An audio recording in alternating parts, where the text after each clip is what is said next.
Hello class 9। आज हम अपना नेक्स्ट टॉपिक शुरू करने जा रहे हैं चैप्टर 2, जिसका नाम है पॉलिनोमियल यानी कि बहुपद। नाम से ही क्लियर है, पॉलिनोमियल्स यानी कि many, poly means many terms, बहुत सारी टर्म्स से मिलकर बनता है ये हमारा पॉलिनोमियल। हम लोग इसको हिंदी में बहुपद कहते हैं, यानी कि बहुत सारे पदों से जुड़कर जो बनती है टर्म उसे हम लोग बहुपद कहते हैं। तो बहुपद में आज हम लोग क्या क्या पढ़ेंगे, पहले इसको देख लेते हैं। सबसे पहले हम बहुपद के प्रकार पढ़ेंगे। हम लोग इसे कितनी श्रेणियों में बांटेंगे, बहुत बार बच्चे इसमें कंफ्यूज होते हैं, और आज मैं इस कॉन्सेप्ट को आपको बिल्कुल क्लियर करूँगी कि इनको कैसे बांटना है ना, ताकि आपको बिल्कुल कन्फ्यूज़न ना रहे कि पॉलिनोमियल की डिग्री क्या होती है, टर्म्स क्या होती हैं, और इसके ये चरों की यानी कि इसके वेरिएबल्स की संख्या कितनी होती है, क्लैरिटी अभी हो जाएगी। उसके बाद सेकंड नंबर पे हम पढ़ेंगे अचर बहुपद यानी कि कांस्टेंट पॉलिनोमियल क्या होता है। फिर हम पढ़ेंगे ज़ीरो पॉलिनोमियल, देन दोनों की डिग्री, अचर की भी और शून्य बहुपद दोनों की डिग्रीज़ पढ़ेंगे। बच्चे आज जो हम करने जा रहे हैं इसमें से आपके लगभग 50 ऑब्जेक्टिव्स निकल जाएंगे अगर हम चाहेंगे तो, है ना। अगर आप सीखने के क्रम में देखेंगे तो कितने सारे छोटे छोटे क्वेश्चन आपको इसमें मिलेंगे जो आपके ऑब्जेक्टिव क्वेश्चंस के लिए बहुत काम में आएंगे। इसलिए इसको ध्यान से समझना और सीखना, ठीक है। अभी शुरुआत हो रही है, शुरुआत अच्छी होगी तो डेफिनेटली अंत भी अच्छा होगा। तो एक मन से एक नई शुरुआत करते हैं हम लोग चैप्टर बहुपद की। तो बहुपद में जैसा कि हम जान गए, पॉलिनोमियल्स मैनी टर्म्स की बात कर रहे हैं, तो इसका हम प्रकार पढ़ेंगे। सबसे पहले बहुपद, इसको हम किन आधारों पर बांटते हैं। पहला हम लोग इसको बांटते हैं पदों के आधार पर, ठीक है। पहले आधार किस आधार पर बांटते हैं, पदों के आधार पर। दूसरा हम इसको बांटते हैं इसकी घातों की यानी कि डिग्रीज के आधार पर, ठीक है। पद मीन्स टर्म्स, ठीक है, घात मीन्स डिग्री, डिग्रीज के आधार पर। और तीसरा हम इसको बांटते हैं चरों के आधार पर, ठीक है, इसके वेरिएबल्स के आधार पर, चरों के आधार पर। तो ये आ जाएगा हमारा on the base of variables, ठीक है। तो क्या कैसे बांटते हैं इसको बच्चे ध्यान दो। पदों के आधार पे हम लोग कहते हैं हमारे पास द्विपदी बहुपद है। द्विपद यानी कि 2 टर्म्स, एक पद यानी कि एक टर्म, त्रिपद यानी कि 3 पद। जितने पदों की संख्या हम प्रोनाउंस करते चले जाएंगे उतनी ही उसमें टर्म्स हो सकती हैं। जैसे पदों के आधार पर हम बांटेंगे तो एक पदी, मोनोमियल, मोनोमियल यानी कि एक पद वाला, तो इसमें कौन सा आ जाएगा, आप कोई भी ले सकते हो। एक्स स्क्वायर एक ही पद है, ठीक है। 3x ये 2 पद नहीं है, एक ही पद है।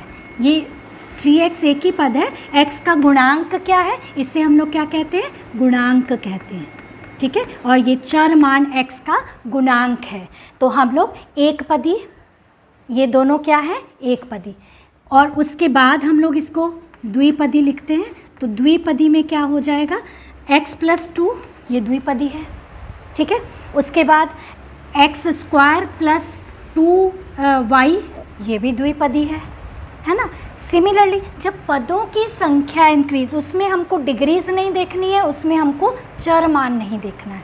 जब पदों की संख्या इंक्रीज होते जा रही है तो उसमें द्विपदी, त्रिपदी, 4 पदी, 5 पदी, सो ऑन बहुपद बन जाएगा। तो एक पद वाला भी बहुपद होता है, 2 पद वाला भी बहुपद होता है, 3 पद वाला भी बहुपद होता है। यहाँ पे 1 भी एक बहुपद है ना। यहाँ पे 0 भी एक पदी बहुपद है, लेकिन हम इसको कुछ और नाम लेंगे। ये इसे हम लोग कहते हैं अचर बहुपद। मैंने चर्चा की थी, अचर बहुपद पढ़ेंगे जिसमें सिर्फ कांस्टेंट टर्म हो, कोई वेरिएबल नहीं हो, उससे हम लोग कहते हैं अचर बहुपद। 0 को कहते हैं शून्य बहुपद, 0 पॉलिनोमियल, सिर्फ 0 ही होती है और कुछ नहीं होता है। लेकिन अगर देखा जाए तो इसके साथ x की पावर 0 होगी, ठीक है। लेकिन ज़ीरो के साथ ऐसा नहीं होता है, क्योंकि ज़ीरो को किसी से भी मल्टीप्लाई करेंगे तो वो ज़ीरो ही आता है। ठीक, तो ये हमारे पास आ गया एक पदी द्विपदी पदों के आधार पर हमने इसको बांटा। पदों में ना डिग्रीज ना घातों का कोई मतलब है और ना ही चरों का। एक्स वाई जेड जितना जो भी चर लेना है आप ले सकते हो, उससे कोई हमको फ़र्क नहीं पड़ेगा। ठीक है, अब हमको कहेगा घातों के आधार पर, है ना। इसमें आप पढ़ते हैं, आपने फिज़िक्स में भी पढ़ा होगा, रैखिक द्विघातीय, है ना। तो रैखिक यानी कि with highest degree 1। Highest degree क्या होती है बच्चे? सबसे बड़ी घात 1 होनी चाहिए, उससे हम लोग क्या कहते हैं? रैखिक बहुपद। जिसकी सबसे बड़ी घात कौन सी होगी? रैखिक बहुपद। इसमें कौन कौन से बहुपद आएंगे?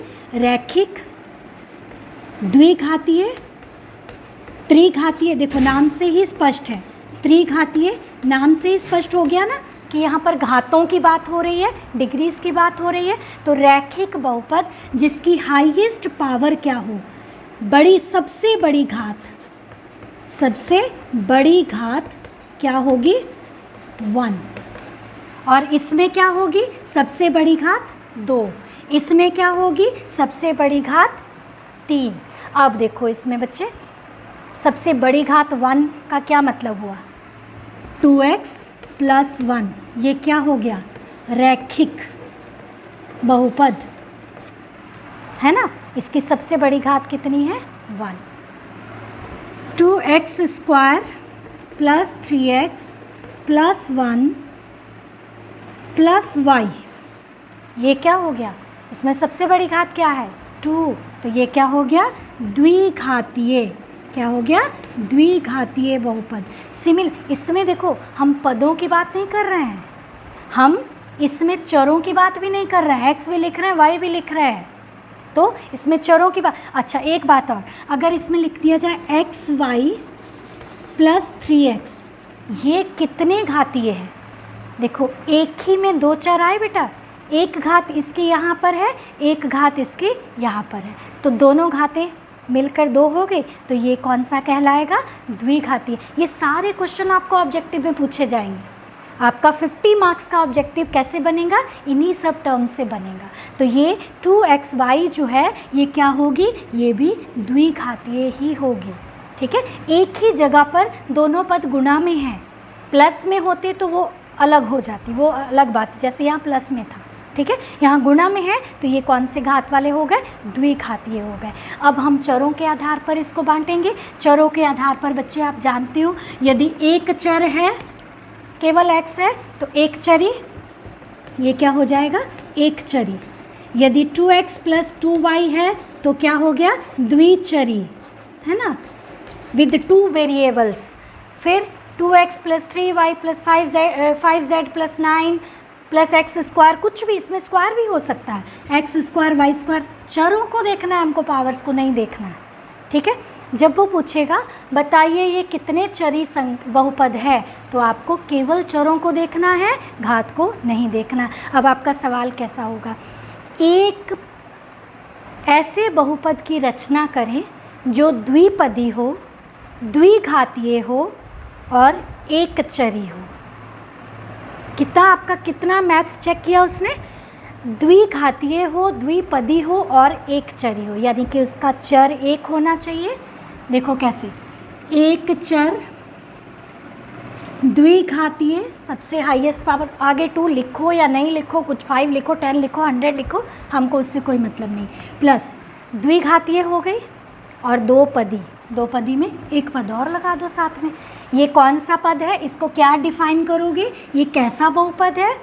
द्विघातीय, द्विपदी, एक चरी। इसका पूरा नाम यही है ना। जैसे साउथ में नाम रखे जाते हैं ना, मंगलम कुमार पांडे, बड़े बड़े लंबे, पापा का नाम भी, गांव का नाम भी, उसी तरह इसमें भी द्विघातीय, द्विपदी, एक चरी, 3 इसके टर्म्स को हमने मेंशन किया, जिसमें हमने इसकी घात बताई, इसके पद बताए और फिर चरों की संख्या बताई। इससे हम लोग कहते हैं बहुपद के टाइप्स, किस प्रकार से इसको बनाया जाता है, किस प्रकार से इसको बोला जाता है। तो ये हमारा फर्स्ट टॉपिक जो है वो क्लियर हो जाता है, बहुपद के प्रकार। इसको बढ़िया से आप बैठ करके ध्यान से सुनेंगे, समझेंगे और अपने मन से, बच्चे मैंने कहा ना शुरुआत अच्छी हो तो अंत अपने आप अच्छा होता है। एकदम पॉजिटिव एटीट्यूड से अपने आप को भर लेना है, इसको समझना है और समझने के बाद खुद से, कैसे मैंने अभी एक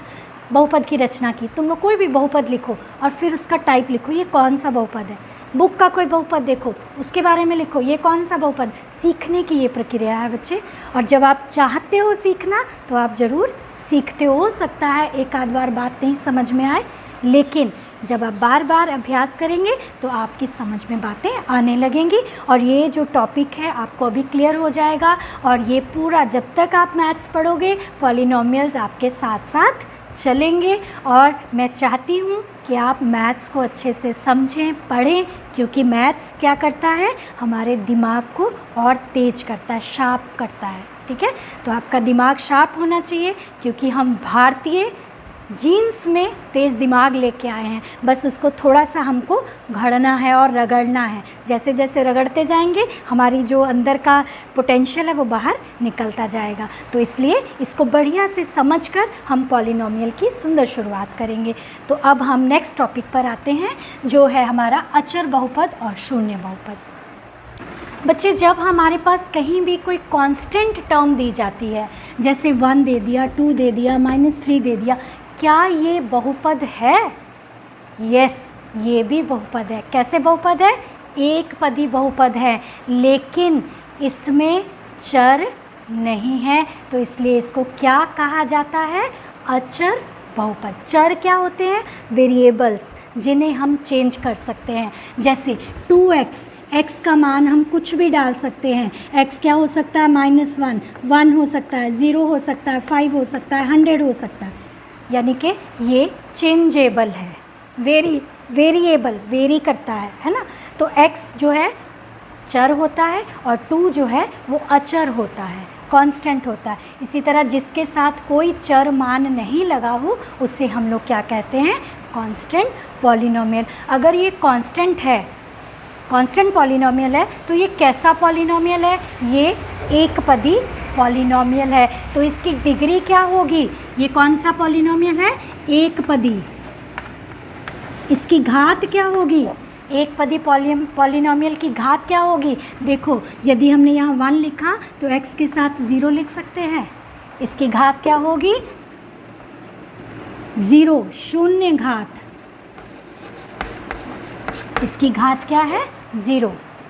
ठीक है, और ये एक पदी है, चूँकि अचर है, इसका मतलब इसे एक चरी या द्विचरी तो लिखने की आवश्यकता ही नहीं है हमको। तो ये हमारा एक पदी ऐसा बहुपद है जिसकी घात 0 होती है। क्लियर है सबको? तो यहाँ पर हम कांस्टेंट पॉलिनोमियल, इसमें से भी 3-4 क्वेश्चन बनते हैं। कांस्टेंट पॉलिनोमियल की एक उदाहरण दो, 1 2 3 कुछ भी लिख सकते हो। कांस्टेंट पॉलिनोमियल में कितने पद होते हैं? 1। कांस्टेंट पॉलिनोमियल की डिग्री क्या होती है? घात क्या होती है? 1। ठीक है, तो ये सारी चीज़ें आपको क्लियर होनी चाहिए। अब हम आगे बढ़ते हैं शून्य बहुपद की ओर। नेक्स्ट है हमारा शून्य बहुपद, यानी कि ज़ीरो पॉलिनोमियल। ज़ीरो पॉलिनोमियल में सिर्फ एक ही टर्म आएगी, दैट इज़ ज़ीरो। ठीक है, अब बताइए ज़ीरो पॉलिनोमियल की कौन सी घात होगी? कोई घात होगी? अगर हम इसके साथ x पावर 0 लिख देंगे तो क्या हो जाएगा? वो भी 0 रहेगा। इसका मतलब इसकी घात नहीं होती है। इसको हम लोग कहेंगे इसकी घात जो है अनडिफाइंड है। ये भी एक पदी बहुपद है, इसे शून्य बहुपद कहा जाता है, लेकिन इसकी घात जो है, इसकी डिग्री जो है वो अपरिभाषित है। इसके साथ x की पावर 1 भी लिख सकते हैं, इसके साथ x की पावर 2 भी लिख सकते हैं, 3 भी लिख सकते, कुछ भी लिख सकते हैं, 100, 1000 अनंत तक कुछ भी लिख सकते हैं। इसका मतलब इसकी पावर डिफाइंड, क्योंकि जिससे भी मल्टीप्लाई करेंगे तो 0 ही आएगा ना, तो इसकी पावर क्या होगी? अपरिभाषित हो जाएगी। तो ये पद भी आपको याद रखने हैं कि शून्य बहुपद जो होता है वो सिर्फ शून्य होता है, ठीक है, सिर्फ ज़ीरो को शून्य बहुपद कहा जाता है और इसकी घात जो है वो परिभाषित नहीं होती है। जनरली बच्चे इसको अचर बहुपद मानकर इसकी घात आएगी, शून्य बहुपद की घात लिखे बच्चे लिख के आ जाते हैं 1, वो समझते हैं कि ज़ीरो के साथ तो कुछ भी लिख सकते हैं, 1 लिख दें, 2 नहीं हो सकती है, 3 नहीं हो सकती, सब हो सकती है, इसलिए इसकी घात को हम लोग क्या कहते हैं, अपरिभाषित। तो ये हमारा शून्य बहुपद के बारे में सारी जानकारी आपको मिल गई। इसके साथ साथ आप 2.1 एक्सरसाइज बहुत इजीली बना सकते हो और कोशिश करेंगे 2.1 बनाने की, और उसकी एग्जाम्पल्स भी बच्चे बहुत इंपॉर्टेंट हैं, स्पेशली जो ऑब्जेक्टिव टाइप क्वेश्चंस हैं उनको बनाने की अच्छे से कोशिश करेंगे। और मैं हमेशा कहती हूँ कि आपका प्रयास ज़रूर रंग लाएगा, सिर्फ शर्त यही है कि आपको प्रयास करते रहना है। बहुत सारी शुभकामनाओं के साथ, थैंक यू।